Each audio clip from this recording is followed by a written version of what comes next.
Injili ya Amani, Daktari James B. Richards, sura ya 17, na tunaongea kuhusu kupambanua moyo.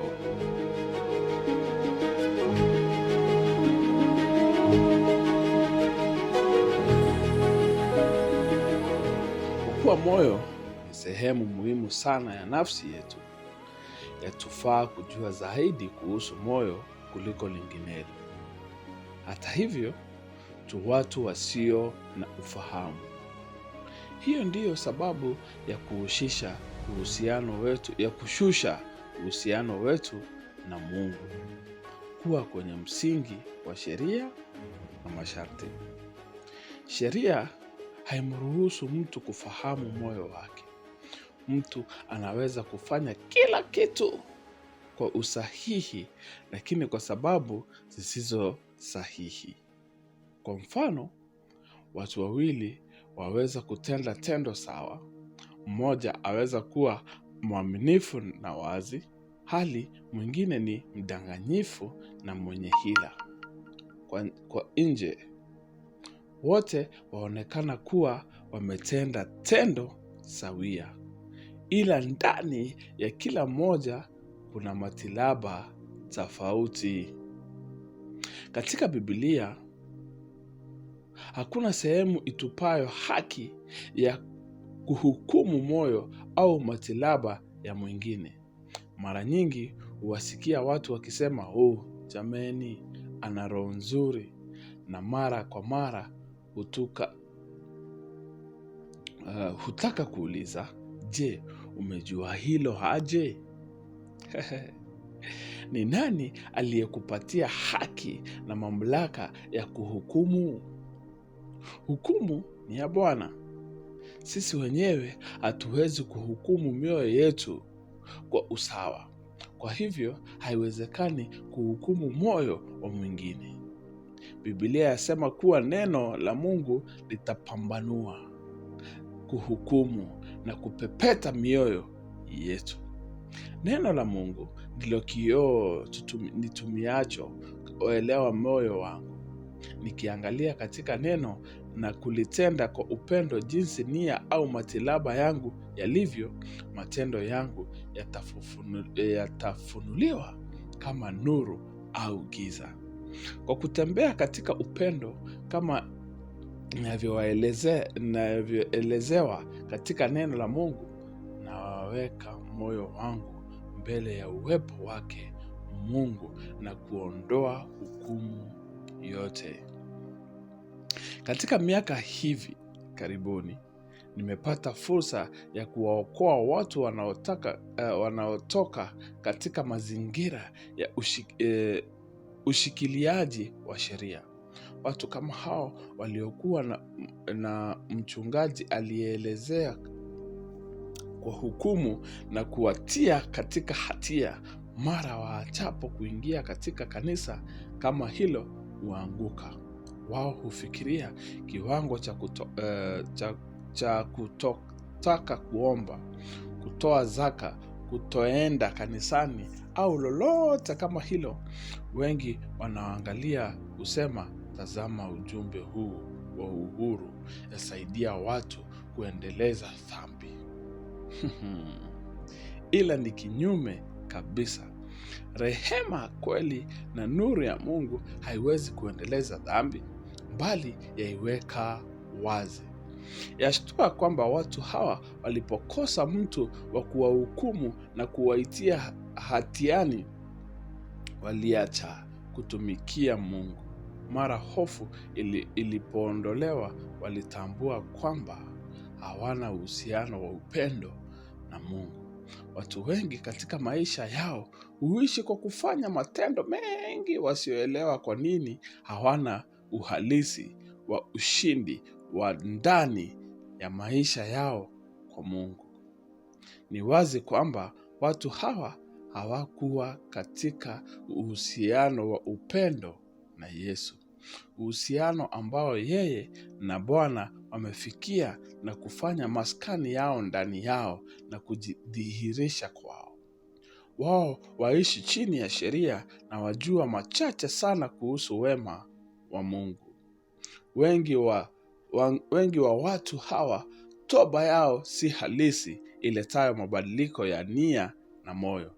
Toba ambayo imekuwepo ni ya kusitikiza kwa hofu ya madhara au matokeo. Watu hawa licha ya kutenda mema mioyoni mwao walikuwa wamerudi nyuma. Walimtumikia Mungu si kutoka kwenye mioyo yao bali midomo yao. Kwamba ninatia changamoto au kushuku wokovu wao, bali furaha yao ya wokovu. Kwenye kitabu cha Methali sura ya 14 mstari wa 14, maandiko yasema hivi: angekuwae moyoni mwake kushiba njia zake.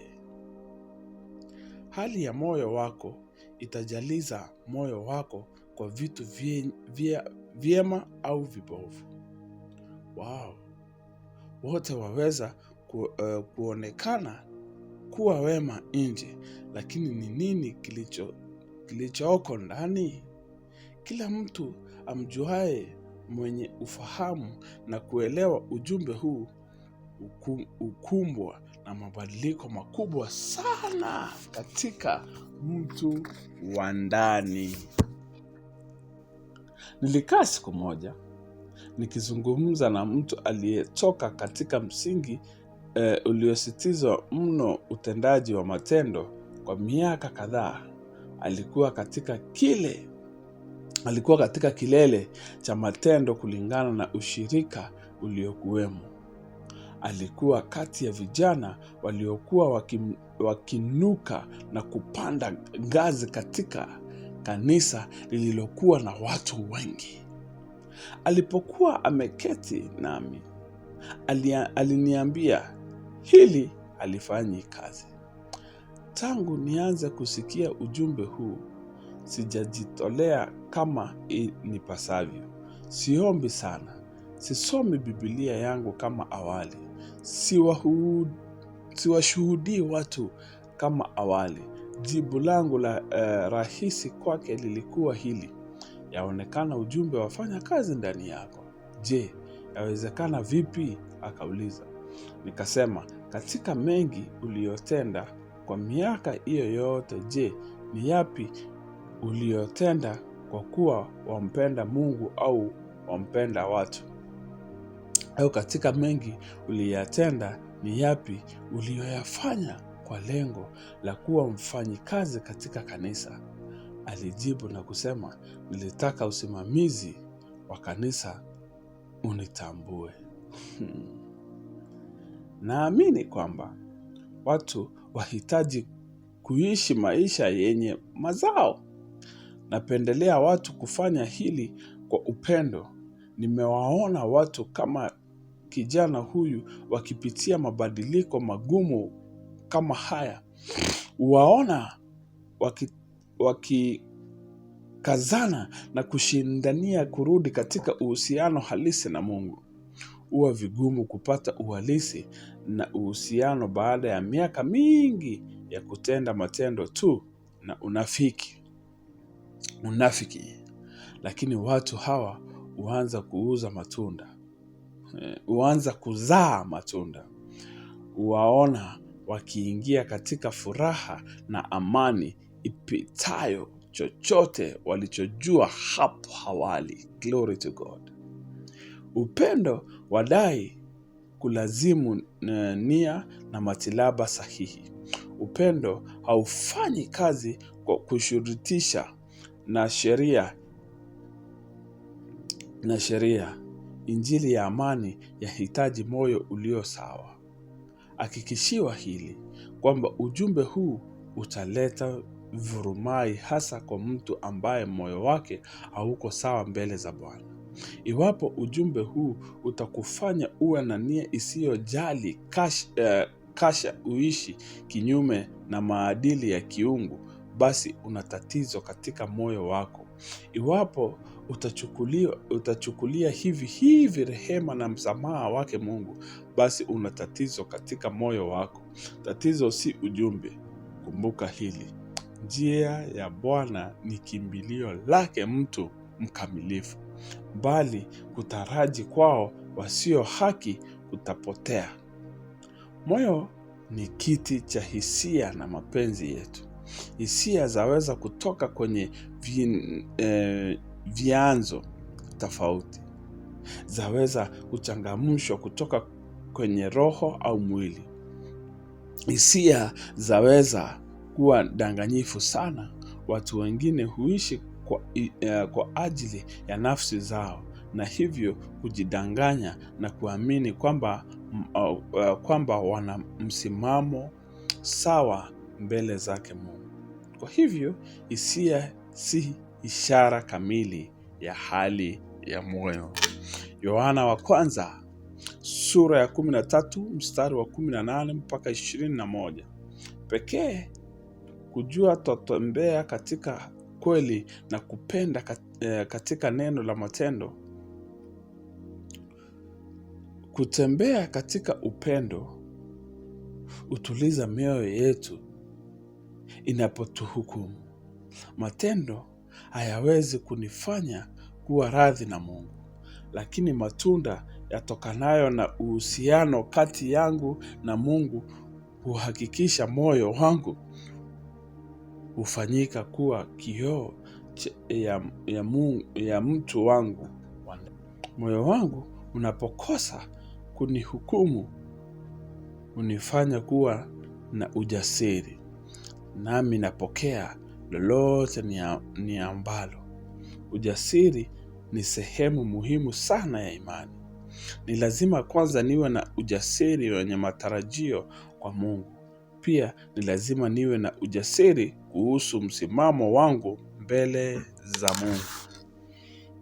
Waraka wa kwanza wa Yohana sura ya 3 mstari wa 22 yasema hivi: na lolote tuombalo twalipokea kwake, kwa kuwa twazishika amri zake na kuyatenda yapendazayo machoni pake. Ni rahisi mtu kusema kwa haraka, tazama, ni lazima kuzishika amri zake ili maombi yetu yajibiwe.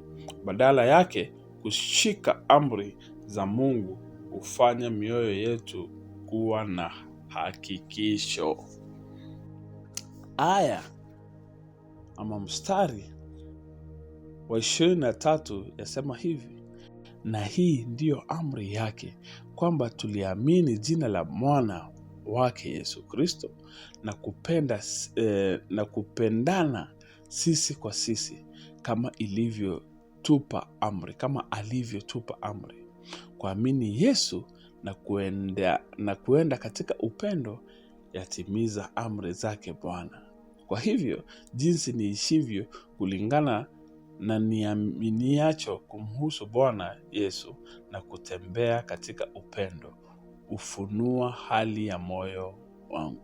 Si lazima niwe na uhusiano na Bwana na watu wake kwa njia sahihi ili niepuke hukumu. Haya ninayotenda yana msingi wake huu katika upendo la Mungu moyoni mwangu.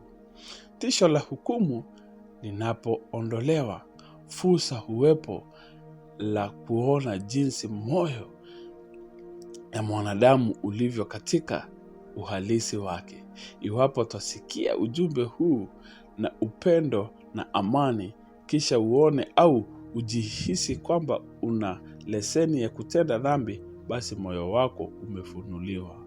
Zaidi pia utapata ufahamu kwa nini ulishindana mno katika maisha yako ya awali. Pia wajua kile ambacho umekuwa ukishughulikia nacho kihalisi. Kweli itafunua hali ya moyo wako. Itapambanua na kupambanua nia, matilaba na makusudi ya moyo wako. Maana neno la Mungu li jepesi kutambua mawazo na makusudi ya moyo. Waibrania sura ya 4 mstari wa 12.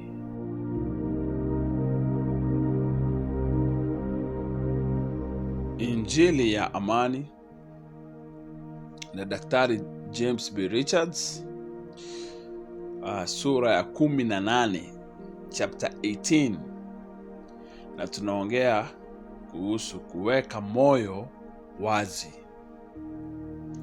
Katika mawazo yetu yaliyo kinyume, tumedhani kuwa Bwana hawezi kubadilisha mtu ila kwa njia ya uchungu na ukali.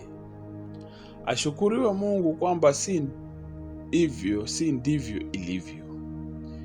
Ni mpumbavu tu ndiye hujifunza kwa njia ngumu. Mungu hana uhusiano nasi kana kwamba tu wapumbavu, lakini kama wana wake. Chini ya Agano la Kale, alimshughulikia mwanadamu kuanzia nje.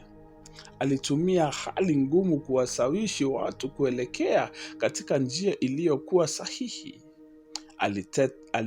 Alileta mateso na uchungu kumfanya mtu aambue kosa la njia yake. Katika hali yeyote ili alilihitaji kwa aliye na moyo safi. Hata katika Agano la Kale, Mungu alifanya kila njia iwezekanavyo kumsaidia mwanadamu aepuke uharibifu. Kwa kuwa mwanadamu hakuwa amehusishwa au kuzaliwa mara ya pili, haikuwezekana Mungu kunena naye moja kwa moja kwa moyo wake. Alishughulika na mwanadamu tokea nje. Walikuwepo wazazi, wazee, walimu, manabii na wengine wa kumfunza mtu kwa njia ifaayo kufuata. Neno la Mungu lilifunzwa njia zisizokuwepo nyingi za mwanadamu kupokea maagizo, kujifunza na kubadilika. Na jinsi ilivyo, mtu mwenye busara hukemewa naye kujifunza uwezekano na kubadili njia zake. Ndiposa Methali sura ya 10 mstari wa 18 yasema hivi: aliye na akili moyoni mwake atapokea agizo, bali mpumbavu mwenye maneno mengi ataanguka. Mtu mpumbavu ni tofauti sana. Methali 19 mstari wa 29 yasema haya: hukumu zimewekwa tayari kwa wenye mzaha, na mapigo kwa mgongo wa mpumbavu. Mpumbavu ni yule asiyemweza kujifunza kwa maagizo. Kama huyo atajifunza tu kutokana na madhara yafuatayo. Uchungu tu ndio tumaini la asiyesoma neno wala kuliamini. Adhari ndiyo vizuizi vya kipekee kwa mtu asiyetaka kuongozwa kwa Roho Mtakatifu. Mungu aliyeshughulikia mwanadamu kuanzia nje katika Agano la Kale, lakini sasa hilo ndilo afanya tokea ndani ya moyo. Kwa ujuzi nafahamu kwamba hakuna kiletacho uchungu kama dhamiri iliyo safi, kutolewa kwa dhambi. Najua ukali wa kutenda katika mwelekeo usiopendeza Bwana. Uchungu ninao uhisi ni hukumu, bali uchungu huo ni kile asili mbaya kuhisi asili hiyo inapohalifiwa. Yesu alipokuja katika maisha yetu, alitufanya kuwa viumbe vipya. Hatuna tena asili kale, yaani asili ya dhambi. Hatuwezi kuishi na kutulia katika dhambi. Sasa tu wenye haki. Roho Mtakatifu aendelea bila kukoma kutujulisha kwamba na kutuhakikishia kwamba tu wenye haki. Vivyo hatuangamani na dhambi.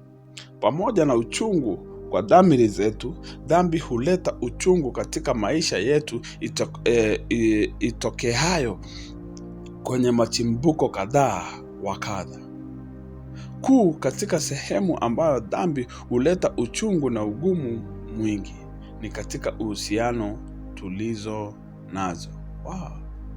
Madhara yake huharibu uhusiano ulipo na hata kutenga na wapendwa wetu. Sio vyema wala sahihi kudhani kwamba uchungu tunaohisi kutokana na upumbavu wetu au njia zetu za dhambi ni ghadhabu yake Mungu. Mungu alisema kwamba dhambi itatuangamiza iwapo hatutamwamini hilo na tukose kujipusha na dhambi. Tutajifunza uchungu wa dhambi kama vile mpumbavu hujifunza. Mungu haongezi uchungu juu ya dhambi tuliyotenda. Badala yake hutuvuta tuondoke katika dhambi na kutupa nguvu za kubadilika. Haleluya. Je, Bwana huturudi na kutubadilisha vipi? Neno hilo kurudi lina maana ya kumfunza mtoto. Hadi wakati wa Agostino, nidhamu lililokuwa neno lenye maana ya kutamanika na vizuri. Lizoea kuhusu baba anayemkuza na kumwelekeza mtoto katika njia ifahayo. Agostino alibadili maana ya neno hilo kwa dhana kwamba katika Ukristo lafaa kuwa na maana ya ukali. Kwa hivyo tuna mtazamo usio sawa wa Mungu anapohusiana na watoto wake. Waibrania sura ya 12 mstari wa 5 na mstari wa 6 yasema hivi: tena mmeyasahau yale maonyo yasemayo nanyi kama kusema na mwanangu, usiyadharau marudia ya Bwana, wala usisimie moyo ukikemewa naye. Maana yeye ambaye Bwana ampenda humrudi, naye humpiga kila mwana akubalie.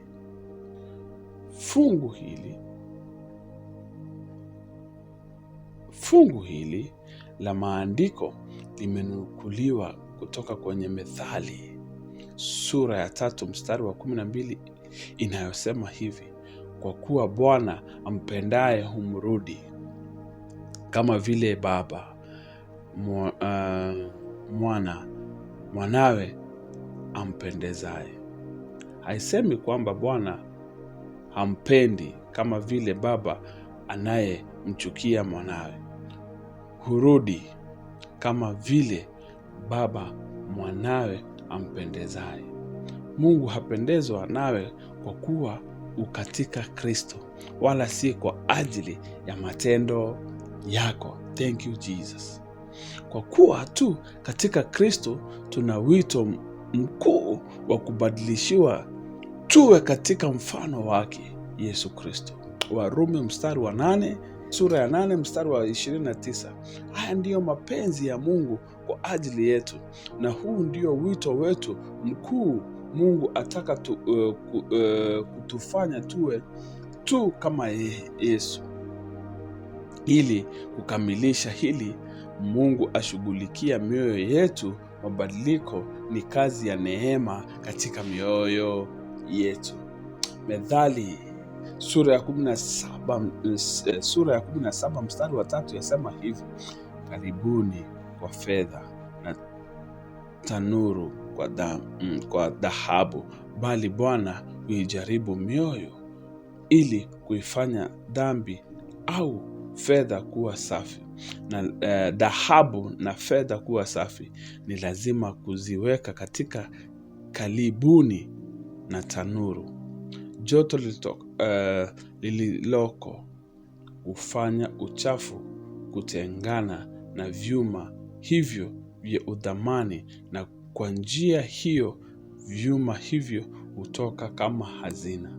Kama vile maandiko yanavyosema, tanuru yafanya, mbali haisemi kwamba tanuru yafanya hivi na Bwana ajaribu mioyo.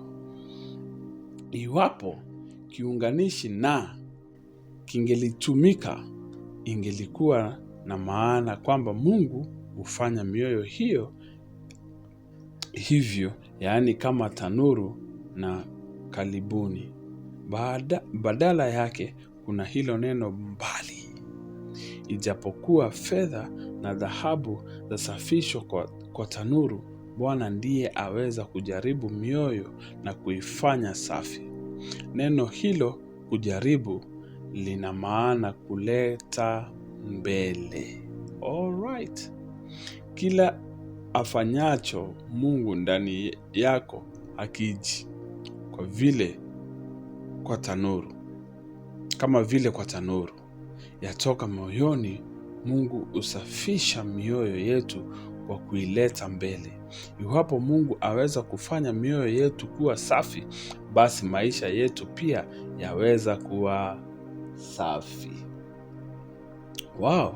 Katika Zaburi ya 51 mstari wa 6, Daudi alitambua na kusema hivi: hakika wewe wapendezwa na kweli itokayo moyoni, ndani sana na mioyo wangu wanifundisha hekima.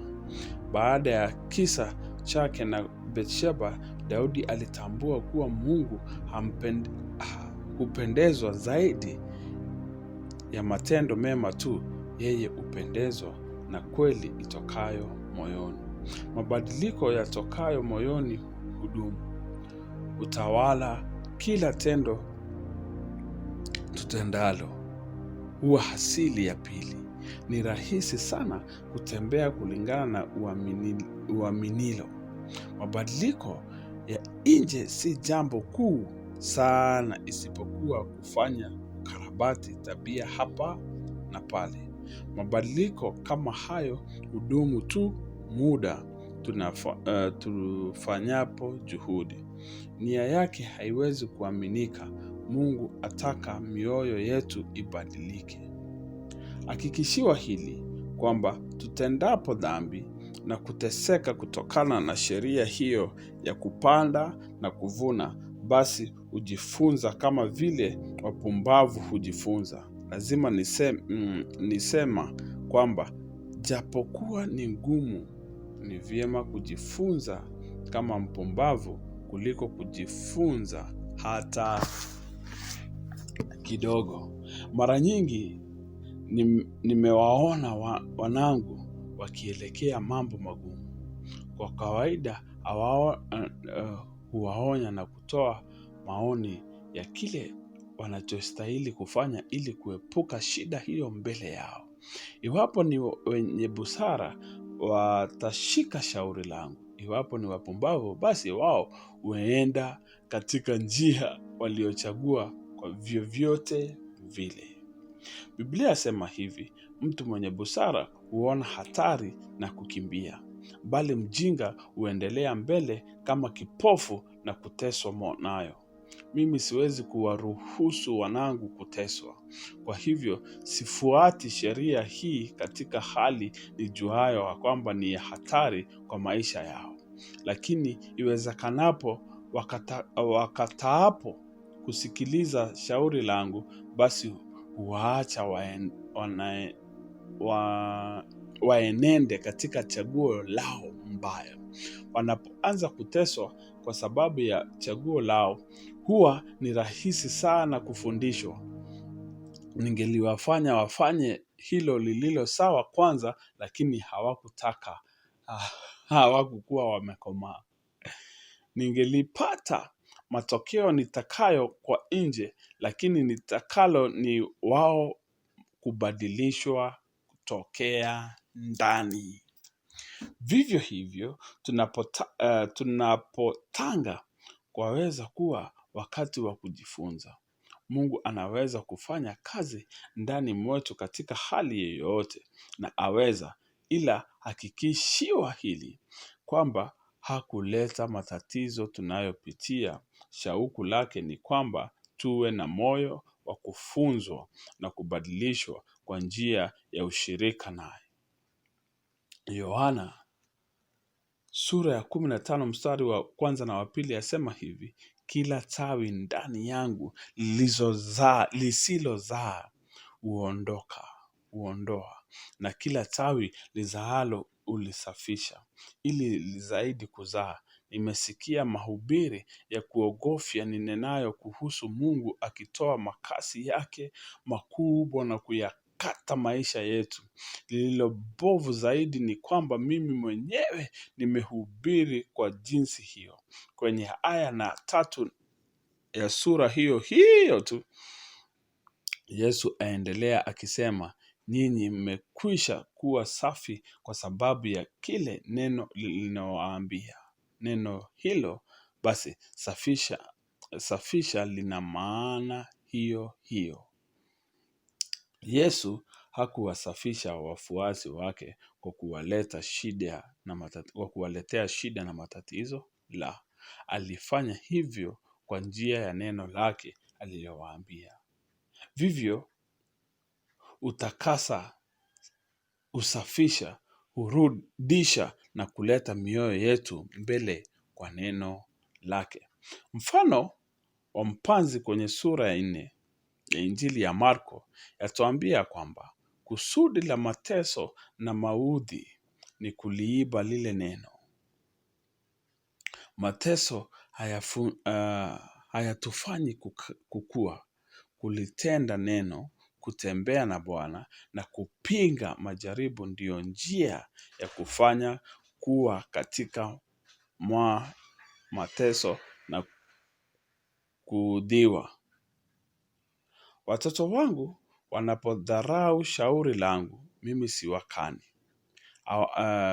Waonea huruma kwa kuwa najua kuwa matokeo ya matendo yao itakuwa ni uchungu tu. Iwapo nitawakana, basi hawatakuwa na mahali pa kukimbilia waangukapo.